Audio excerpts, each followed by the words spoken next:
खबर एटा जनपद से, जहां कोतवाली नगर क्षेत्र के अंतर्गत एटा रेलवे स्टेशन पर एटा मांगे रेल एक दिवसीय मौन उपवास सत्याग्रह रखा गया। मेधाव्रत शास्त्री द्वारा एटा से कासगंज के रेल विस्तार के लिए एक दिवसीय मौन उपवास का सत्याग्रह उपवास रखा गया है। एटा जनपद से मोहम्मद ताहिर की रिपोर्ट।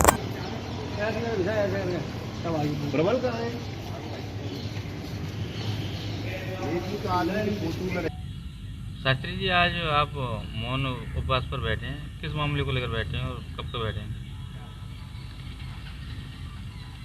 एटा का जो इतिहास है वो इतना समृद्ध है। साहित्य में अमीर खुसरो से लेके संत तुलसी, बलवीर सिंह रंग, जब क्रांतिकारियों की बात आए तो महावीर सिंह राठौर जो विस्मिल और भगत सिंह के साथ इस देश की जंग आज़ादी में जिन्होंने अपना बलिदान दिया, इतनी समृद्ध जिस जनपद की परंपरा रही हो और इतनी उर्वरक जिस जनपद की मिट्टी हो, आज़ादी के 70 वर्षों के बाद हमने अपयश का एक बड़ा लंबा दौर झेला है। और इसका सबसे बड़ा यदि कोई कारण है, जिनके ऊपर सबसे ज़्यादा जिम्मेदारी थी, जिन लोगों ने हमारा प्रतिनिधित्व किया इन 70 वर्षों में, चाहे वो विधायक के रूप में या सांसद के रूप में या किसी और जनप्रतिनिधि के रूप में, उन्होंने इस जनपद को कोई नया आकार देने की कोशिश नहीं की।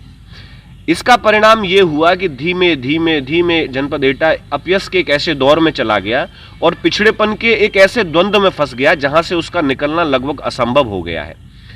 अब आज के जो युवा हैं, पिछले 70 वर्षों से जो 2-3 पीढ़ियां रही हैं, उन्होंने एटा के विकास के विषय में नहीं सोचा। लेकिन जो आज के युवा हैं वो इससे संतुष्ट नहीं है जो यहाँ की बदतर हालत है। वो चाहते हैं कि यहाँ कुछ बदलाव हो, और एटा का बदलाव किससे सबसे पहले हो सकता है? वो एटा कासगंज रेल विस्तार। आपको पता है कि डॉक्टर राजेंद्र प्रसाद ने, आज हम जिस रेलवे स्टेशन पर बैठे हैं, इसका उद्घाटन आज़ादी के तुरंत बाद किया था, लेकिन तब से ये बदस्तूर यहीं तक रुकी है। इसका न तो कोई किसी महानगर से कोई जोड़ा गया इस रेल विस्तार को, और न किसी नगर से जोड़ा गया। अब सारे युवा ये चाहते हैं कि एटा का रेल विस्तार हो, एटा को कासगंज से जोड़ा जाए और दूसरी जितनी भी जगह से जोड़ा जा सकता हो। हम न्यूनतम मांग इसलिए कर रहे हैं क्योंकि कासगंज सबसे कम किलोमीटर पे है, यहाँ बजट कम खर्च होगा। हमारी इच्छा है दिल्ली से जोड़ा, अलीगढ़ से जोड़े, उसे हर तरफ से जोड़ा जाए, लेकिन सोचने से कुछ नहीं होता। इसलिए हमने न्यूनतम जो दूरी है वो कासगंज की सबसे कम है, हमने उस दूरी के लिए आज मौन उपवास सत्याग्रह रखा है। मीडिया के माध्यम से हम सरकार को ये बता देना चाहते हैं, यदि आज रेल बजट में एटा कासगंज रेल विस्तार को बजट नहीं दिया जाता तो अगले पूरे 1 वर्ष तक एटा रेल विस्तार के लिए आंदोलन जारी रहेगा।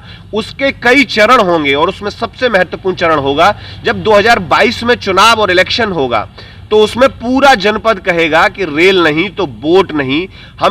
हम इस कोशिश में रहेंगे कि 2022 में जब विधानसभा का चुनाव हो तो पूर्ण बहिष्कार हो। हम तब तक वोट नहीं देंगे जब तक एटा को रेल विस्तार न दिया जाए।